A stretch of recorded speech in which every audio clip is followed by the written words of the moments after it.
Morning,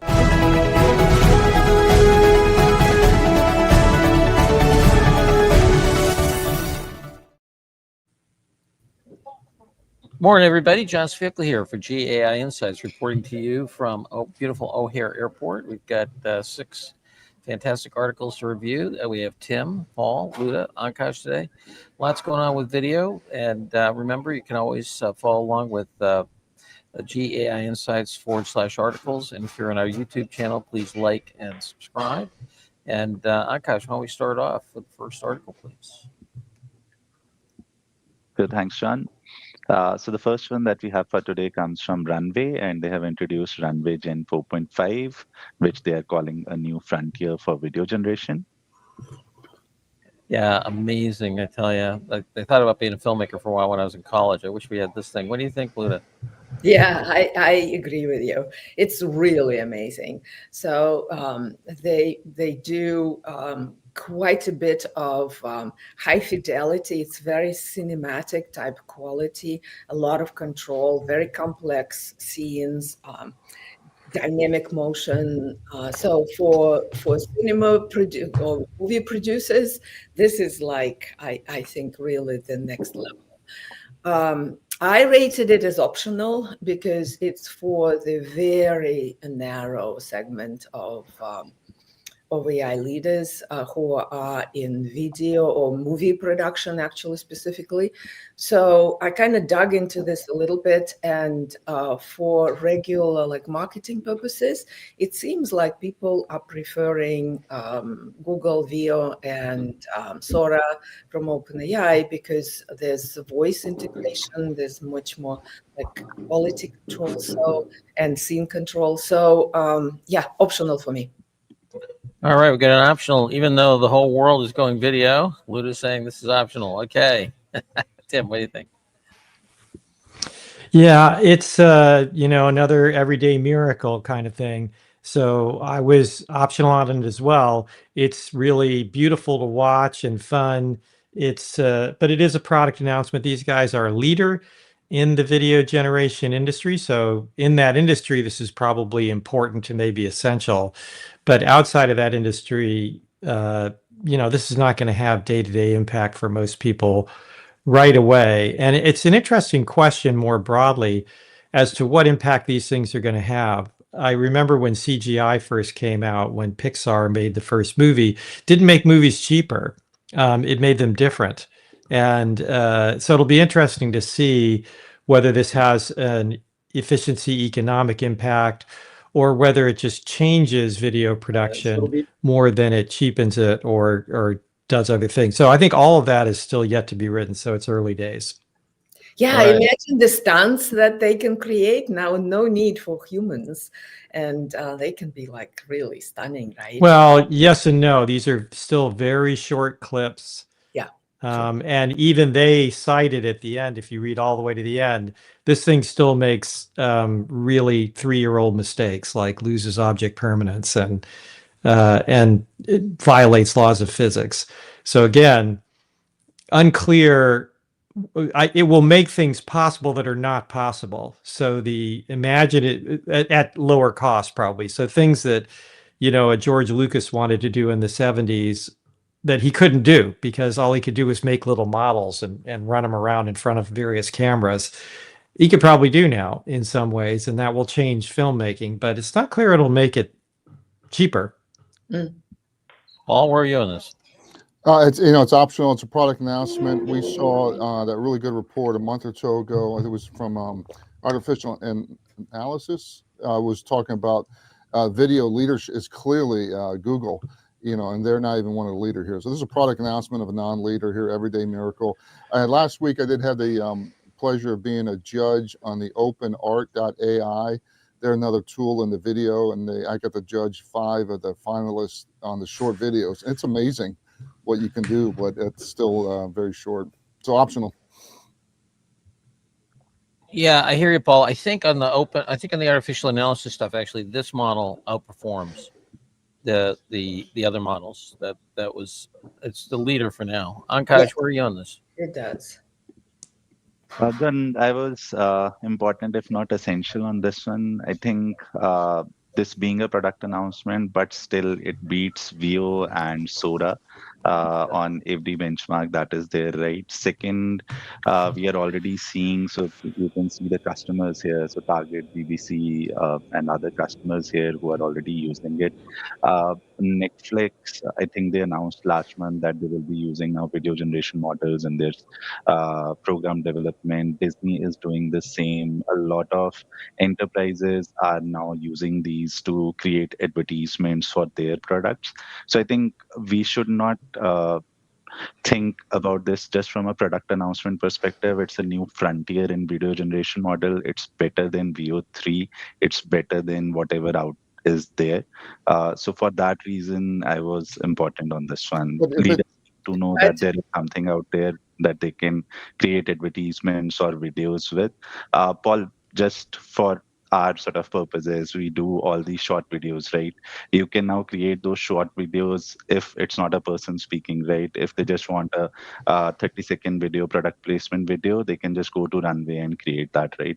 So what would have taken, let's say, $10,000 earlier, they can do it in a few $100s, right? So that's a step change in what we can do with these video models. So for that reason, I was important on this one.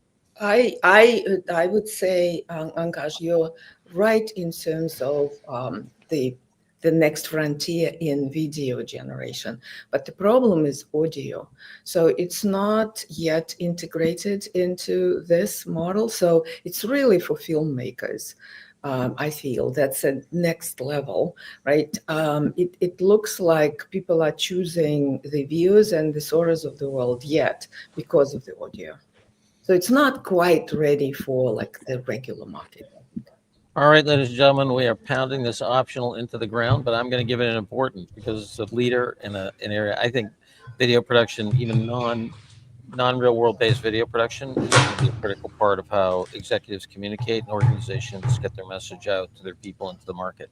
Important it is. We got to pick up the pace a little bit here. We're going for number 2. Okay, the next one comes from DeepSeek, and they have released DeepSeek V3.2 and V3.2 Special. Yeah, the Chinese and their quasi-open models continue to do some amazing work here. So let's see, who do we have on this one? Oh, God. Tim. I think that was me. Yep. Yeah. So this is really interesting, but again, I'm going to give it an optional. It's you could argue about it, but it's an everyday miracle. Again, this is an open source model that is on par with the top state-of-the-art models that are closed source. But I still see precious little real adoption at the enterprise level of open source models. That may change over time. Remember, it took Linux decades before it became a real force in the enterprise, and now it is the force in the enterprise. So not to say that this won't be important over time, but I don't see it as a big deal for enterprise right now. and U.S. enterprises, Tim, correct? U.S. enterprises especially, and I think Yeah. European enterprises too. It's going to get into small and medium-sized businesses. I think they're going to go more to open source because of the cost and the performance of these vehicles. But yeah, I think for large firms that are, especially those that already have big relationships with the major hyperscalers, the hyperscalers, as far as I can tell, it's my anecdotal experience, they're not pushing these things. They will all host them. They're cloud companies at the end of the day, but they are not pushing these models. All right. So what do you think, Luda? I was essential on this one for the following reason. It pushes the boundary in general for the models, and it's open sourcing the techniques. So if you read the technical paper, there's 3 techniques that they're pioneering. It's sort of the original DeepSeek that came out, I think, at this level. So there's the sparse attention, and they describe how they did it in technical terms, so you can follow. The reinforcement learning, they're taking it to the next level, and also they're pushing the the agentic task synthesis framework. So it's all three have quite interesting innovations, and they're opening them up. So I feel that it is essential to know for AI leaders that this is another moment of DeepSeek coming in with a model that are at par or beating the OpenAI, the closed model, OpenAI 5.1, and 5, they say, and Gemini 3.0. So Pro. So this is I think for open source side is very important, essential All for right. me. But what's a leader going to do? Why is it important? It's very gonna change important in for their- them to know because DeepSeek came on the scene and they were blindsided. So Well- here's another moment, DeepSeek 2 or 3, whatever Well, it is. they were blindsided by the news, but I don't think DeepSeek's announcement has had a very, I think it's had very little impact on enterprise use and deployment of AI over the last year and a half But since it's come Tim, out. if you look, if you think we have a global audience, which I think we do, that's just not true. I mean, the Germans are building stuff into their cars with using the Chinese models, and Yeah. the idea that the whole there's the whole middle market that I just the Yes. cost dynamics of this are going to be huge, and these guys are it's an open source model. It's in neck and neck with the closed source models. I mean, Right, I don't know but there how are it's plenty of done. those that are neck and neck with the close. The No, model. no, there aren't. No, There's no, they're not. They're there was- not at the level that this model is. That's not true, and they don't all have explanations of what their heuristics and algorithms are. I just completely disagree. This is a huge. It's a huge. This is a global. I mean, if you think about the imbalance of trade from an intellectual capacity standpoint, right? The Western businesses generally have had an incredible thing. This is going to level the playing field like crazy. Commoditize leading edge expertise and science around the world. It's going to be driven by the Chinese models because they're cheap. Yeah, I think. cheap. I just and cheap to run. 80% reduction was the first. Yeah, this is better, right? So it is ChatGPT 5 at 80% reduction in runtime. I mean, you have That's a to big stop deal. and listen. Yeah. Okay. Anyway, Ankash, what do you think?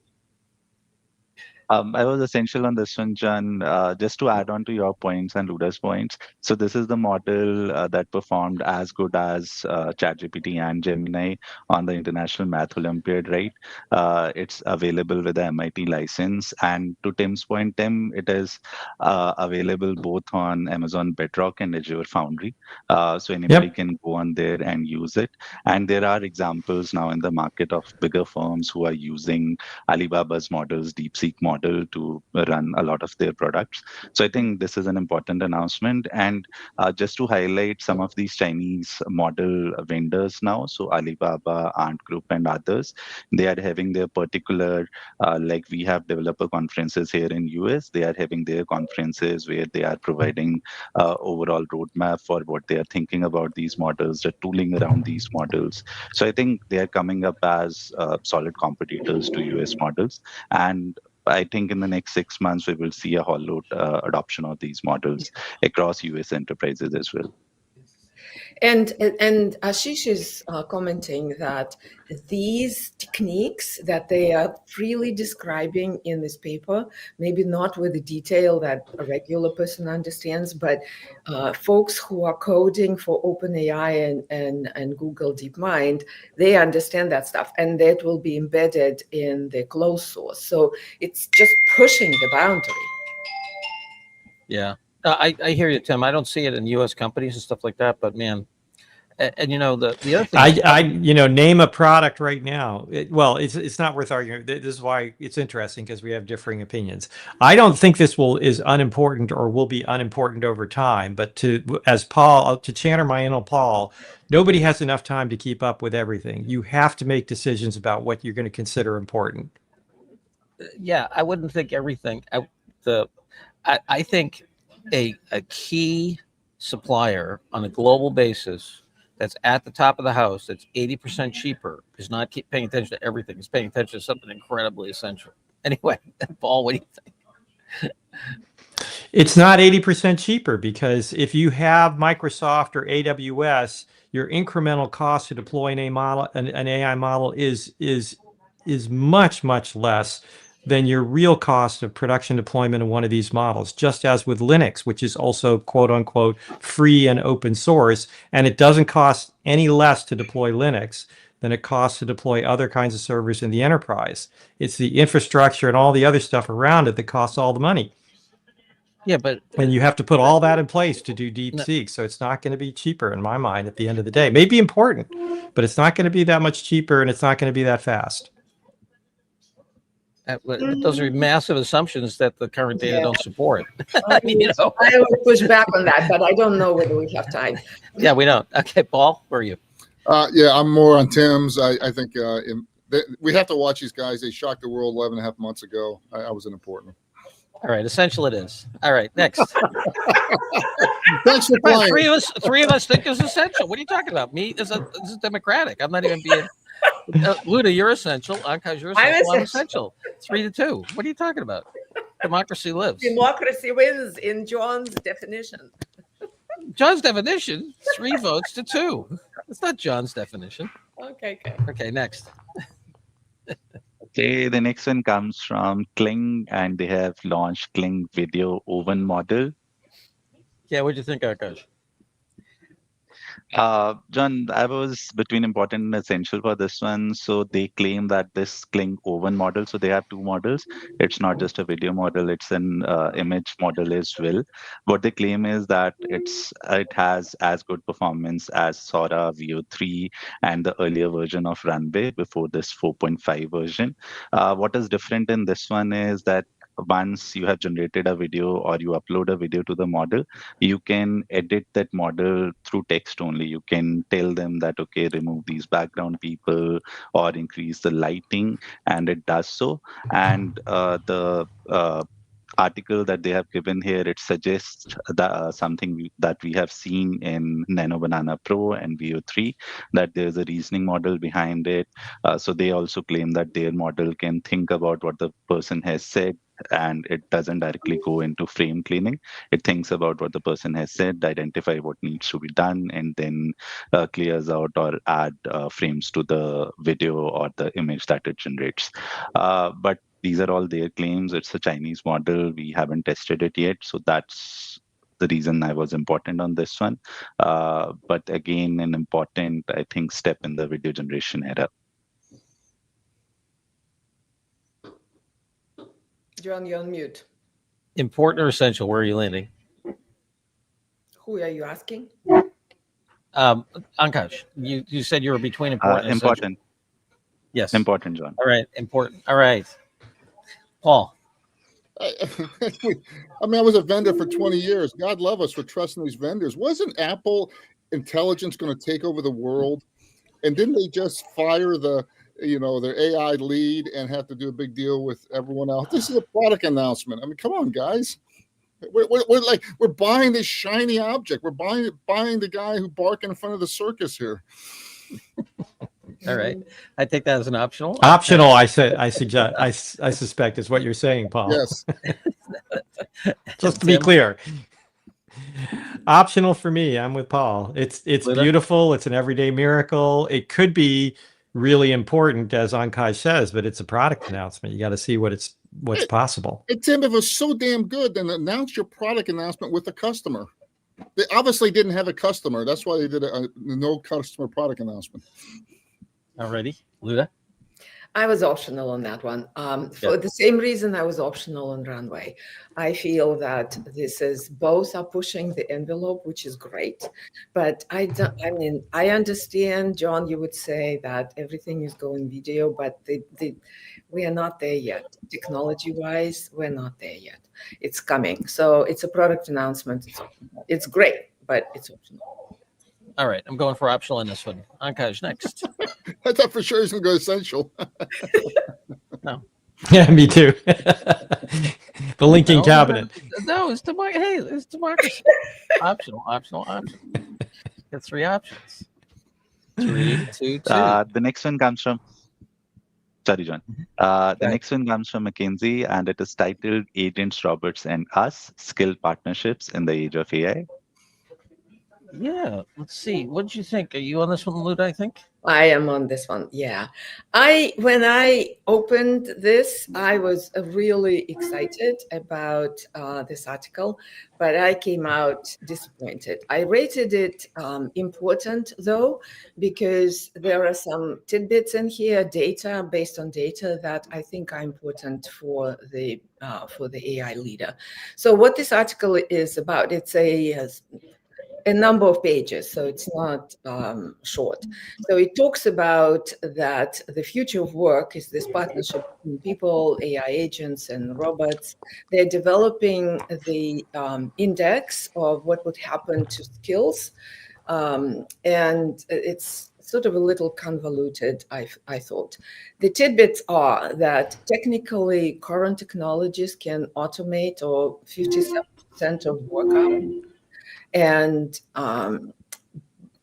but their research suggests that 70% of human skills will remain relevant.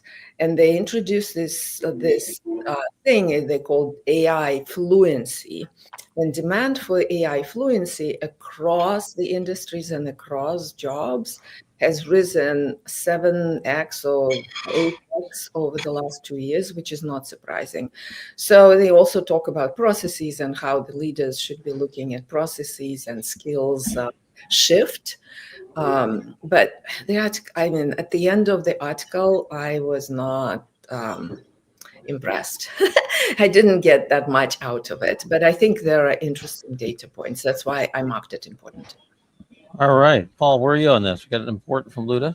Yeah, I mean, if you scroll down a little bit, the departments here, whoever's shown right now, I think that they had legal at the very bottom.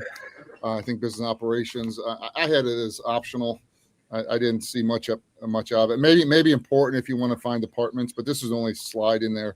I mean, AI literacy, we know this is a massive need, and there's no new news there. All right, Akash, where are you on this?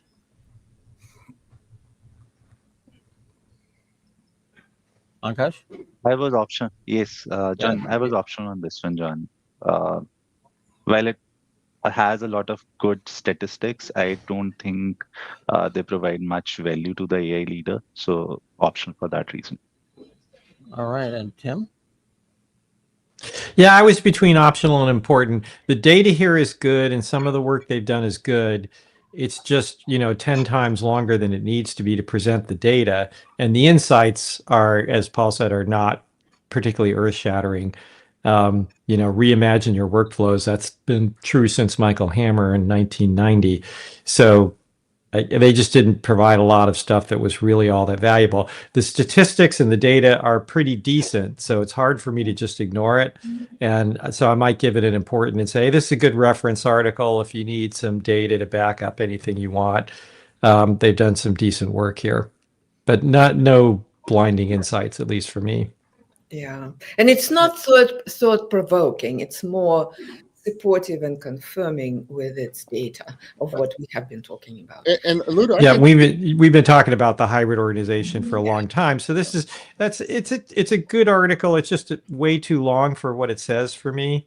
But it's not the worst article I've ever read by any means.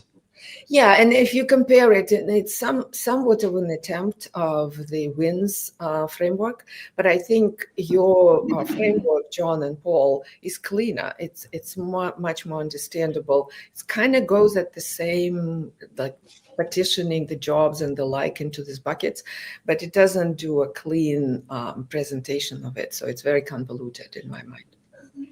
And last thing, I would pile on. I mean, certainly what I'm seeing from executives, for AI leaders, part of their role is to educate and get the people on the fence moving forward. And that's been a lot more effective with case studies that they can understand, not, reams of data. This falls in the reams of data and not being persuasive. Right. Yeah. And I still think I'm just going to write something because nobody appears to be writing it. That the one thing that's asked backwards is what I call the Sam Altman view of the world is, oh, let's make the AI smart enough that humans just have to be in the loop here and there to check. And that may even be sort of somewhat technically correct, but I think it's the wrong cultural attitude. I think what we really need to, remember is Einstein's famous quote that we can't solve the problems we created with the technology we used to create them. We have to make the humans smarter. We don't have to make the humans just sort of glancing across here and there.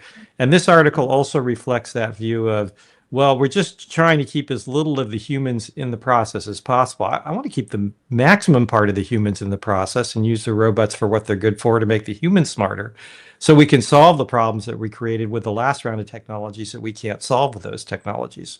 Yep. Agreed, Tim. Yeah. No, you put your finger on exactly what bothers me about this article, Tim, which is it's reasoning from basically putting sweaters on dinosaurs, not trying to figure out what the mammals are going to be like, Anyway, Right. All right, let's give it an important. Important it is. Next. Okay, the next one comes from ByteDance, and they have introduced VD2. All right, our friends in video day. China want you. It's video day. Yeah, it's Let's see. video day for sure. Yes. Sorry, my alternate machine keeps going off here. We got, yes, Tim. Well, let's. So again, I'm going to give this an optional because it's a product announcement. This is a really interesting product announcement by a major player, so I could be maybe arm twisted into important. And for those in video production, you could say this was essential, but that's a pretty small segment. But this is not so much a video generation tool as the Runway and the Kling that we already reviewed. This is really a video processing and editing platform and looks very cool. But again, that's a pretty small segment of the marketplace and it's a product announcement, so we'll see how it pans out in reality. But it can analyze 60-second videos. It can, again, it's pretty technical stuff for video post-production, which is a modestly large industry. And with all the video generation could become more important because somebody's still got to go from the raw production to a finished product video. And this thing can read 60 minutes worth of video, can read timestamps, can bring out bounding boxes, do all sorts of interesting stuff to make post-production much more efficient, it looks like. But again, it's a product announcement. You're on mute, John. All right, we're on optional here. We're running short on time. What do you think, Ankash? Where are we in this? John, for all the reasons Tim mentioned, I was important on this one. Okay, important. We got an optional. Paul. Optional. Luda. Optional. All right, optional it is. Sorry about that, Ankash. Next. No worries. Okay, the last one that we have for today comes from booking.com, and it's about building a GenAI agent for partner guest messaging. Yeah, what do you think, Ankash? I think this was an important one, John. Basically, they have created a chatbot which sits at the front end of any of Booking.com's web pages, right? So if any guest has any any questions, and it wants to ask that question to the partner hotel, this bot can help them do that. It's helping them manage tens of thousands of guest messages every day. They are reporting a 70% jump in user satisfaction. There are fewer follow-up questions and faster response times. This is not your usual chatbot that it's pre-fed answers. So there's an agentic architecture behind it. There's a main agent which checks for what the question is all about. And then there are 3 sub-agents. Bases what the question is about. The question is sent to those 3 agents. And then they get the information, and that information is shared with the guest. So I think it's an interesting use case. The agents are accessing Booking.com's databases. Well, they are using LangChain to do that, GPT-4, and a few other things. So they have shared those details as well in its article. So I think anybody looking to develop a chatbot which can actually be a multi-agentic system, I think this is an important one for them. All right, we're going to vote for important here. Interesting story here in Medium. What do you think, Luda? I was actually between important and essential. In addition to what Ankash said, they don't go into much detail, but they mention the tools that they're using, and they've essentially built a semantic information graph, right? How to navigate on Lang graph, right? And then on top of that, they use a lot of tools that don't come up in these discussions, and I think it's very important that they do come up. So I feel that this is the next frontier of the implementations of Gen AI. So I feel it's important to essential. It's a case study out there. It's 250,000 users. So it's in my mind, it's in production. Scaled up and working. So I feel this is important. All right, Paul, is this one of the case studies you wanted to see? Yeah, we're getting closer. I had important here. I mean, we've seen this general case study a lot. This is pretty vanilla. We saw a lot last year, but important. It's in production. It's a very common use Paul, case. it's really not the vanilla one. If you compare it with vanilla ones, they just put a whole bunch of data points behind it. This is semantic orchestration, and there are 3 tiers, as Ankash had said. So it's way more complex, and that's why it's very quick to actually support the partners. So I feel that's the next level. All right, Tim, where are you on this? I was optional to important. It's a reasonable case study. This is, of all the case study archetypes, this is the one we have the most of. It's basically customer service. I might argue a little bit with Luda about how semantic it is and how different it is than other case studies we've seen, looking at how you sort out customer service references. But it's good. And the most interesting thing to me was they use very small models. So it's an example of, or older models, really taking what model do you really need to get the job done, and apparently doing okay with it. Although again, the statistics they're light on the impact. Yeah. All right. Yeah, I think I'm gonna go important in this one. I like the it is a good case study. Is it essential? I don't know. Let's go important. All righty, Ankash, you give us the total, and Paul got the announcements for us. Yeah, a few announcements. This was our 465th show, so congrats on that. We continue to march towards 500. I was shocked when we got to 100. 2 announcements today at noon Eastern. We'll have a Copilot or Microsoft Copilot training. And yesterday we had a fabulous learning lab, and that video is posted on our YouTube channel. In the learning lab, Ian walked through a couple things. But one of the things he showed was a GPT that he created that set up a whole focus group and took the insights from the focus group to do a marketing campaign. So really impressive use of GPT which is a tool inside ChatGPT from OpenAI. And did you mention the Copilot? Copilot today at noon. Yeah, you can sign up on our website. Alrighty, very good.